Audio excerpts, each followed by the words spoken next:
Muhyiddin Yassin hari ini nampak macam sedang menunggu giliran politiknya tamat, mati dan terkubur secara perlahan-lahan.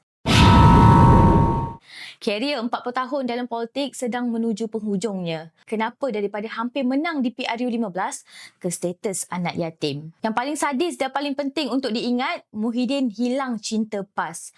Girlfriend paling setia telah berhenti being in love dengan anak Jawa paling terkenal daripada Muar. Pada 9 Jun, Presiden PAS Hadi Awang mengumumkan bye-bye kepada Bersatu dan Muhyiddin.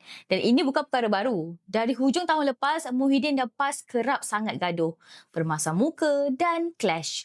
Khususnya bila mana perubahan kuasa diperlis pada Disember 2025. Tetapi seperti cerita cinta biasa, putus bukan sebab dia dah tak nak kita, tetapi dia nakkan orang lain. So-called curang lah. Tetapi apabila Muhyiddin dan BFF barunya Azmin Ali bertentangan dengan timbalan Presiden Bersatu yang pada masa itu Hamzah Zainuddin, dah ada petanda untuk Muhyiddin yang the end is here.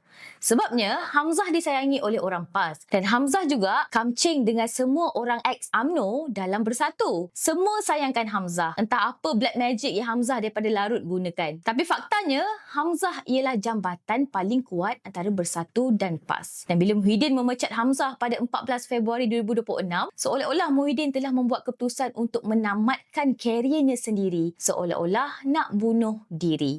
Hari ini walaupun Hamzah lebih 10 tahun lebih muda daripada Muhyiddin, tetapi Muhyiddin nampak macam orang dah pencen dah. Sekarang Muhyiddin cuma bergantung penuh kepada Azmin dan geng ex-PKR-nya seperti Hilman Idham, kelompok yang tidak pernah benar-benar disayangi oleh orang Ori UMNO dalam Bersatu.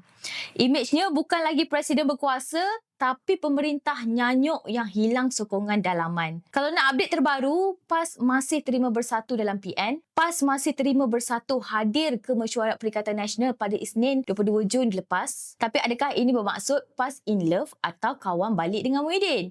Mestilah tidak. Ini adalah strategi PAS. Tak nak nampak macam penjahat yang nak bunuh Muhyiddin secara perlahan-lahan. Sebab dalam meeting PN tu, depan Muhyiddin, pengurusi PN dan pucuk pimpinan memasukkan dan menerima parti wawasan pimpinan Hamzah masuk PN semula. Depan Muhyiddin juga, mereka terima dan masukkan pejuang parti yang Muhyiddin sendiri tendang keluar dari Bersatu pada 2020. Pejuang tu pula dipimpin oleh Mukris Mahathir, anak Mahathir. Gila dahsyat. Tak buang Bersatu, tak buang Muhyiddin, tapi masukkan semua yang anti Muhyiddin ke dalam PN. Dan apa yang bakal berlaku di pilihan raya negeri Johor sekarang ini bukanlah kebangkitan, tapi sandiwara politik Perikatan Nasional. Dan Muhyiddin Yassin, ini mungkin pengakhiran buat Tok Abah.